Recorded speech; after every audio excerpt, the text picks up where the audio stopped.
मुनि ने कहा, तुम दूसरों की संपदा नहीं देख सकते, तुम्हारे ईर्ष्या और कपट बहुत है। समुद्र मथते समय तुमने शिव जी को बावला बना दिया और देवताओं को प्रेरित करके उन्हें विषपान कराया। असुरों को मदिरा और शिवजी को विष देकर तुमने स्वयं लक्ष्मी और सुंदर कौस्तुभ मणि ले ली। तुम बड़े धोखेबाज और मतलबी हो, सदा कपट का व्यवहार करते हो। तुम परम स्वतंत्र हो, सिर पर तो कोई है नहीं, इससे जब जो मन को भाता है स्वच्छ दंता से वही करते हो। भले को बुरा और बुरे को भला कर देते हो, हृदय में हर्ष विषाद कुछ भी नहीं लाते। सबको ठग ठग कर परख गए हो और अत्यंत निडर हो गए हो। इससे ठगने के काम में मन में सदा उत्साह रहता है। शुभ अशुभ कर्म तुम्हें बाधा नहीं देते। अब तक तुमको किसी ने ठीक नहीं किया था, अब कि तुमने अच्छे घर बना दिया है। मेरे जैसे जबरदस्त आदमी से छेड़खानी की है, अतः अपने किए का फल अवश्य पाओगे। जिस शरीर को धारण करके तुमने मुझे ठगा है, तुम भी वही शरीर धारण करो, यह मेरा शाप है। तुमने हमारा रूप बंदर का सा बना दिया था, इससे बंदर ही तुम्हारी सहायता करेंगे। मैं जिस स्त्री को चाहता था उससे मेरा वियोग कराकर तुमने मेरा बड़ा अहित किया है, इससे तुम भी स्त्री के वियोग में दुखी होगे। शाप को सिर पर चढ़ाकर हृदय में हर्षित होते हुए प्रभु ने नारद जी से बहुत विनती की और कृपा निधान भगवान ने अपनी माया की प्रबलता खींच ली। जब भगवान ने अपनी माया को हटा लिया, तब वहाँ न लक्ष्मी ही रह गई न राजकुमारी ही। तब मुनि ने अत्यंत भयभीत होकर श्री हरि के चरण पकड़ लिए और कहा, हे शरणागत के दुखों को हरने वाले, मेरी रक्षा कीजिए। हे कृपालु, मेरा शाप मिथ्या हो जाए। तब दीनों पर दया करने वाले भगवान ने कहा कि यह सब मेरी ही इच्छा से हुआ है। मुनि ने कहा, मैंने आपको अनेक खोटे वचन कहे हैं, मेरे पाप कैसे मिटेंगे? भगवान ने कहा, जाकर शंकर जी के शतनाम का जप करो, इससे हृदय में तुरंत शांति होगी।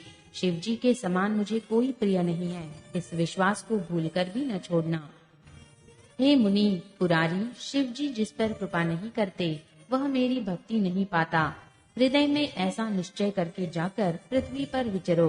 अब मेरी माया तुम्हारे निकट नहीं आवेगी।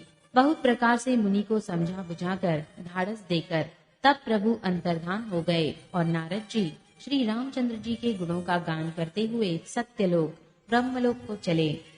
शिव जी के गणों ने जब मुनि को मोह रहित और मन में बहुत प्रसन्न होकर मार्ग में जाते हुए देखा, तब वे अत्यंत भयभीत होकर नारद जी के पास आए और उनके चरण पकड़कर दीन वचन बोले। हे मुनिराज, हम ब्राह्मण नहीं हैं, शिव जी के गण हैं। हमने बड़ा अपराध किया, जिसका फल हमने पा लिया। हे कृपालु, अब शाप दूर करने की कृपा कीजिए। दीनों पर दया करने वाले नारद जी ने कहा, तुम दोनों जाकर राक्षस हो, तुम्हें महान ऐश्वर्य, तेज और बल की प्राप्ति हो। तुम अपनी भुजाओं के बल से जब सारे विश्व को जीत लोगे, तब भगवान विष्णु मनुष्य का शरीर धारण करेंगे। युद्ध में श्री हरि के हाथ से तुम्हारी मृत्यु होगी, जिससे तुम मुक्त हो जाओगे और फिर संसार में जन्म नहीं लोगे। वे दोनों मुनि के चरणों में सिर नवाकर चले और समय पाकर राक्षस हुए। देवताओं को प्रसन्न करने वाले, सज्जनों को सुख देने वाले और पृथ्वी का भार हरण करने वाले भगवान ने एक कल्प में इसी कारण मनुष्य का अवतार लिया था। इस प्रकार भगवान के अनेकों सुंदर, सुखदायक और अलौकिक जन्म और कर्म हैं।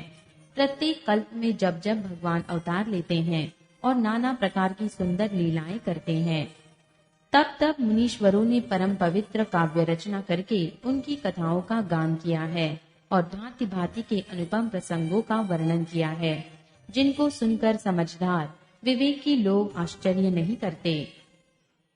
श्री हरि अनंत हैं, उनका कोई पार नहीं पा सकता और उनकी कथा भी अनंत है। सब संत लोग उसे बहुत प्रकार से कहते सुनते हैं। श्री रामचंद्र जी के सुंदर चरित्र करोड़ कल्पों में भी गाए नहीं जा सकते। शिव जी कहते हैं कि हे पार्वती, मैंने यह बतलाने के लिए इस प्रसंग को कहा कि ज्ञानी मुनि भी भगवान की माया से मोहित हो जाते हैं। प्रभु कौतुकी लीलामय हैं और शरणागत का हित करने वाले हैं। वे सेवा करने में बहुत सुलभ और सब दुखों के हरने वाले हैं। देवता, मनुष्य और मुनियों में ऐसा कोई नहीं है जिसे भगवान की महान बलवती माया मोहित न कर दे। मन में ऐसा विचार कर उस महामाया के स्वामी प्रेरक श्री भगवान का भजन करना चाहिए। हे गिरिराज कुमारी, अब भगवान के अवतार का वह दूसरा कारण सुनो। मैं उसकी विचित्र कथा विस्तार करके कहता हूँ, जिस कारण से जन्म रहित, निर्गुण और रूप रहित अव्यक्त सच्चिदानंदन ब्रह्म अयोध्यापुरी के राजा हुए। जिन प्रभु श्री रामचंद्र जी को तुमने भाई लक्ष्मण जी के साथ मुनियों का सा वेश धारण किए वन में फिरते देखा था, और हे भवानी, जिनके चरित्र देखकर सती के शरीर में तुम ऐसी बावली हो गई थी कि अब भी तुम्हारे उस बावलेपन की छाया नहीं मिटती, उन्हीं के भ्रमरूपी रोग के हरण करने वाले चरित्र सुनो। उस अवतार में भगवान ने जो जो लीला की वह सब मैं अपनी बुद्धि के अनुसार तुम्हें कहूँगा। याज्ञवल्क्य जी ने कहा, हे भरद्वाज, शंकर जी के वचन सुनकर पार्वती जी सकुचाकर प्रेम सहित मुस्कुराई। फिर वृषकेतु शिव जी जिस कारण से भगवान का वह अवतार हुआ था उसका वर्णन करने लगे। हे मुनीश्वर भरद्वाज, मैं वह सब तुमसे कहता हूँ, मन लगाकर सुनो। श्री रामचंद्र जी की कथा कलयुग के पापों को हरने वाली, कल्याण करने वाली और बड़ी सुंदर है। स्वयंभू मनु और उनकी पत्नी शतरूपा, जिनसे मनुष्यों की यह अनुपम सृष्टि हुई, इन दोनों पति पत्नी के धर्म और आचरण बहुत अच्छे थे। आज भी वेद जिनकी मर्यादा का गान करते हैं। राजा उत्तानपाद उनके पुत्र थे, जिनके पुत्र प्रसिद्ध हरिभक्त ध्रुव जी हुए। उन मनु जी के छोटे लड़के का नाम प्रियव्रत था, जिसकी प्रशंसा वेद और पुराण करते हैं। पुनः देवहूति उनकी कन्या थी, जो गर्दम मनु की प्यारी पत्नी हुई, और जिन्होंने आदिदेव दीनों पर दया करने वाले समर्थ एवं कृपालु भगवान कपिल को गर्भ में धारण किया। तत्वों का विचार करने में अत्यंत निपुण जिन कपिल भगवान ने सांख्य शास्त्र का प्रकट रूप में वर्णन किया, उन स्वयंभू मनु जी ने बहुत समय तक राज्य किया और सब प्रकार से भगवान की आज्ञा रूप शास्त्रों की मर्यादा का पालन किया। घर में रहते बुढ़ापा आ गया, परंतु विषयों से वैराग्य नहीं होता। इस बात को सोचकर उनके मन में बड़ा दुख हुआ कि श्री हरि की भक्ति बिना जन्म यों ही चला गया। तब मनु जी ने अपने पुत्र को जबरदस्ती राज्य देकर स्वयं स्त्री सहित वन को गमन किया। अत्यंत पवित्र और साधकों को सिद्धि देने वाला तीर्थों में श्रेष्ठ नैमिषारण्य प्रसिद्ध है। वहाँ मुनियों और सिद्धों के समूह बसते हैं। राजा मनु हृदय में हर्षित होकर वहीं चले।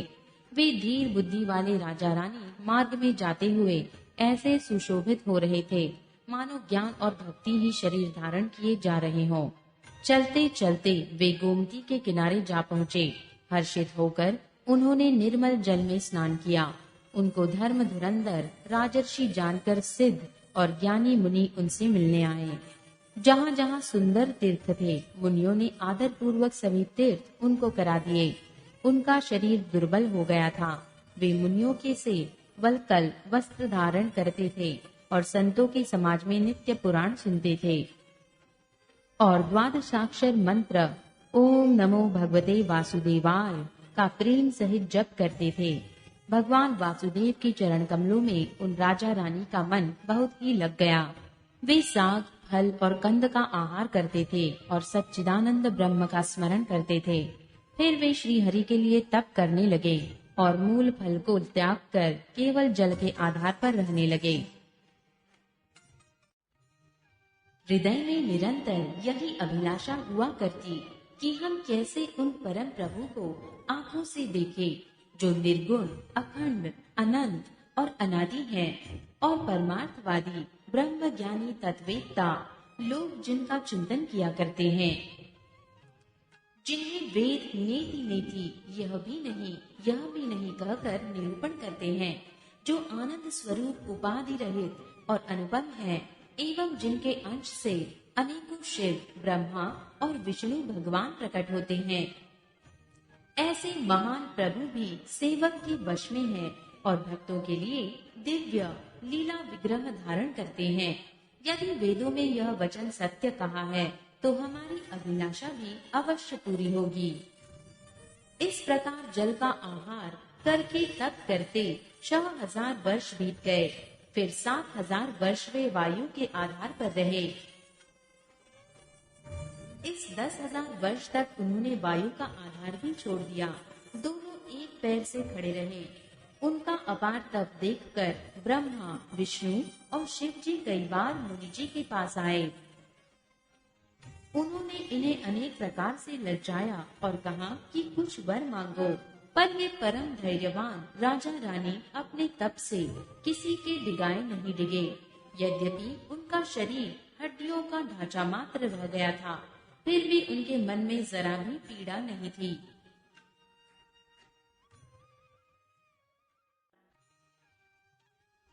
सर्वज्ञ प्रभु ने अनन्य गति आश्रय वाले तपस्वी राजा रानी को निज दास जाना। तब परम गंभीर और कृपा रूपी अमृत से सनी हुई यह आकाशवाणी हुई कि वर मांगो। मुर्दों को भी जिला देने वाली यह सुंदर वाणी कानों के छेदों से होकर जब हृदय में आई, तब राजा रानी के शरीर ऐसे सुंदर और दुष्ट पुष्ट हो गए मानो अभी घर से आए हैं। कानों में अमृत के समान लगने वाले वचन सुनते ही उनका शरीर पुलकित और प्रफुल्लित हो गया। तब मुनि जी दंडवत करके बोले, प्रेम हृदय में समाता न था। हे प्रभु सुनिए, आप सेवकों के लिए कल्प वृक्ष और कामधेनु है। आपकी चरण रज की ब्रह्मा, विष्णु और शिव जी भी वंदना करते हैं। आप सेवा करने में सुलभ हैं तथा सब सुखों के देने वाले हैं। आप शरणागत के रक्षक और जड़ चेतन के स्वामी हैं।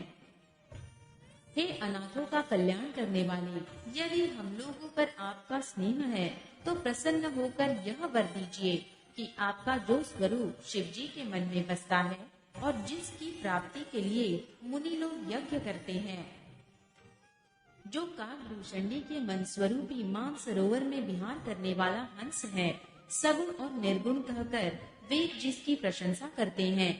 हे शरणागत के दुख मिटाने वाले प्रभु, ऐसी कृपा कीजिए कि हम उसी रूप की नेत्र भर कर देखें।